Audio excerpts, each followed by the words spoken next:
Приветствую, друзья! Несмотря на то, что наушники Mundrop Aria вышли уже более года назад, бережливые меломаны продолжают их чествовать в разнообразных сообществах и буквально разбирать на всевозможных распродажах.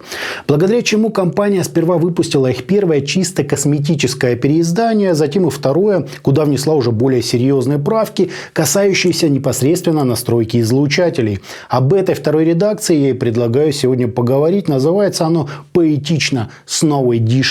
Собственно, поехали. Пришла модель в небольшой картонной коробке с изображением, похоже, снежной королевы, а также заводского графика АЧХ наушников и полного перечня их технических характеристик. Из важного отметим наличие 10-мм динамического драйвера, чувствительности в 119 дБ и импеданса равного 32 Ома. В комплект нам положили инструкцию, гарантийный талон, плотный вот такой вот круглый бокс с фирменной символикой и два набора амбушюр разного вида и размера. Один из уже полюбившегося фанатам бренда Spring Tips и старые добрые силиконовые насадки. Кабель от прошлой ревизии вообще ничем не отличается, гибкий, но довольно простенький. И хотя в данной ценовой категории цепляться к такому не принято, но сопротивление в полома, на мой взгляд, уже где-то на грани приличия. Я бы рекомендовал заменить его на что-то нормальное.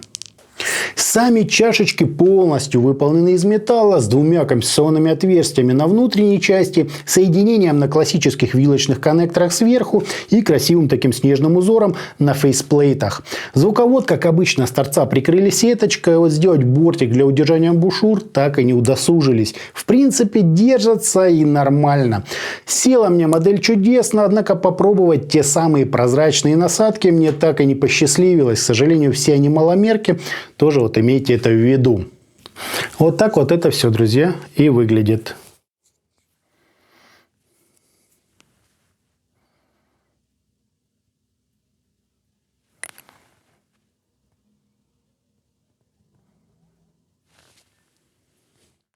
По измерениям тут импульс почти как из игровых решений, небольшое расхождение между левым и правым каналом и искажение в пике, достигающее 0,85%, что в принципе достойно. Фаза ведет себя естественно, затухание на 30 и 60 дБ соответствует примерно 80 и 97 миллисекундам с незначительными возмущениями в нижней половине спектра. По АЧХ же мы имеем подъем низких частот на 5 дБ с плавным заходом на середину, почти хармоновское выделение области разборчивости и пик на 8 кГц для усиления резкости звучания. Далее мы имеем еще пару пиков, заметно отличающихся при использовании разных амбушюр. С графиком от производителя из моих совпал тот, что был сделан на прозрачных насадках, хотя лично я в качестве основного выбрал классический тип. Звучат же наушники ровно так, как и ждешь от данной модели. Суховато, массивно, технично и в меру детально. Сильно микронюансы они, конечно же, не уходят, но все оттенки звукоизвлечения прорисовывают неплохо. Сравнить же их можно с теми же Z-Krill Airship, которые куда сочнее, теплее и заметно насыщеннее героев обзора. Если бы я выбирал, то из этих двух моделей взял бы именно Airship. Но то и понятно, по цене они отличаются более чем в 2 раза. Из достоинств же новой ревизии можно отметить лучшую прорисовку нюансов, а следовательно и отработку на скорости. Хотя тут всплывает еще одна особенность. Они немного требовательны к источнику. Если Airship я мог подключить к чему угодно и быть уверенным в их практически полном раскрытии, то со Snow Edition такой фокус вряд ли пройдет. Им нужно как минимум 30 мВт на 32 Ома нагрузки. Да, не то чтобы много, но аналогового выхода большинства смартфонов или планшетов может и не хватить. К выбору источников тоже лучше подходить стратегически. Если вы хотите сбалансировать нейтральность музыкальностью или же наоборот сделать звук еще резче и детальней, то выбирайте соответствующего характера плеер или ЦАП. Лично же мне нравится, как новые Aria спелись с довольно музыкальным мобильным XDU Link первого поколения, где сами наушники обеспечили хороший вес на середине и правильный в меру теплый тональный баланс, а ЦАП подчеркнул выразительность и обеспечил лучшую передачу эмоциональной составляющей музыки. То есть то, чего так недостает новым Aria. Со связкой стационара DO100 и усилителя HO100 наушники звучали куда нейтральнее и суше. Да, скорость, разборчивость и драйв они вам легко смогут обеспечить, а вот в мелодику им гораздо сложнее. Отсюда, друзья, и стилистические предпочтения. Snow Edition буквально созданный для всяких скоростных агрессивных жанров, будь то рок, металл, блюз или какая-то прогрессивная электроника. Но стоит взять вокальный или же просто акустический джаз, и на слух это будет откровенная скука. Не хватает той самой экспрессии, мелодики и глубины звучания.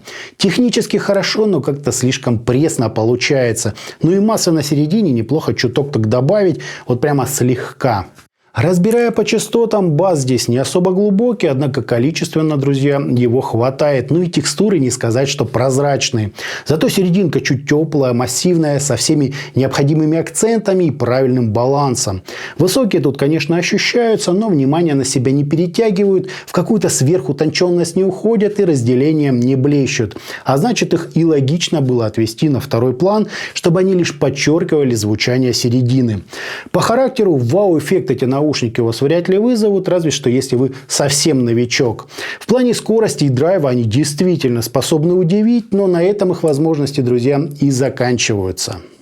Анализируя звучание оркестровой музыки, хочется отметить чуть меньше относительно нормы размах в глубину, но при этом отличное позиционирование, прорисовку и разделение тембров.